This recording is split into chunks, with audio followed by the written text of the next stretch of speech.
Hi అండి. ఎంత ఎక్కువగా ఉన్నటువంటి తలనొప్పి అయినా సరే, ఈ చిన్న చిట్కాతో ఎటువంటి మెడిసిన్ లేకుండా ఈజీగా తగ్గించేసుకోవచ్చు. సో, వీడియోని ఎక్కడ కూడా స్కిప్ చేయకుండా చివరి వరకు చూడండి.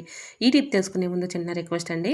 ఫస్ట్ టైం మన ఛానల్ ఎవరైనా చూస్తూ ఉన్నట్లయితే ఒక్కసారి ప్రీవియస్ వీడియో చూసి మీకు నచ్చినట్లయితే తప్పకుండా ఛానల్ని సబ్స్క్రైబ్ చేసుకోండి. వీడియో నచ్చితే ప్లీజ్ అండి చిన్న లైక్ చేసి మీ ఫ్రెండ్స్ అండ్ రిలేటివ్స్ షేర్ చేయండి. మన ఛానల్ ఎంతగా సపోర్ట్ చేస్తున్న ప్రతి ఒక్కరికి కూడా చాలా చాలా థ్యాంక్స్ అండి.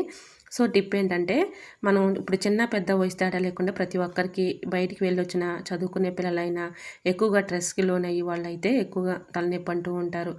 ముఖ్యంగా ఇంట్లో ఉన్నటువంటి హౌస్ వైఫ్‌లు కూడా ఎక్కువగా స్ట్రెస్‌కి గురైపోయి ఇలా మనకి ఎక్కువగా ఒక్కోసారి హెడేక్ అనేది వచ్చేస్తూ ఉంటుంది. హెడేక్ మరి ఎలా తగ్గించుకోవాలి ఎటువంటి మెడిసిన్ లేకుండా అంటే ఈ చిన్న చిట్కాతో తగ్గించేసుకోవచ్చండి. ఒక గుంట గరిటెని తీసుకొని ఇలాగ దానిలో నువ్వుల నూనె తీసుకోవాలండి. నువ్వుల నూనె కానీ కొబ్బరి నూనె కానీ తీసుకొని ఇలా హీట్ చేసుకొని దానిలో కొద్దిగా హీట్‌గా ఉన్నప్పుడే కర్పూరం ఒక బెల్లం తీసుకొని చిదిమేసుకున్న పౌడర్ అందులో వేసుకొని కొద్దిగా జందుబామ్ కానీ శాస్త్రీ బామ్ కానీ మెంతో ప్లస్ కానీ ఏది అవైలబుల్గా ఉంటే అది వేసేసుకొని ఇలాగా కొంచెం గోరువెచ్చలుగా ఉన్నప్పుడే ఇలాగ మనం చక్కగా హెడేక్ ఎక్కడ వస్తుందో అక్కడ ఈ విధంగా అప్లై చేస్తే చక్కగా ఒక 10 నిమిషాల్లోనే రిలీఫ్ అవుతుంది. ట్రై చేయండి.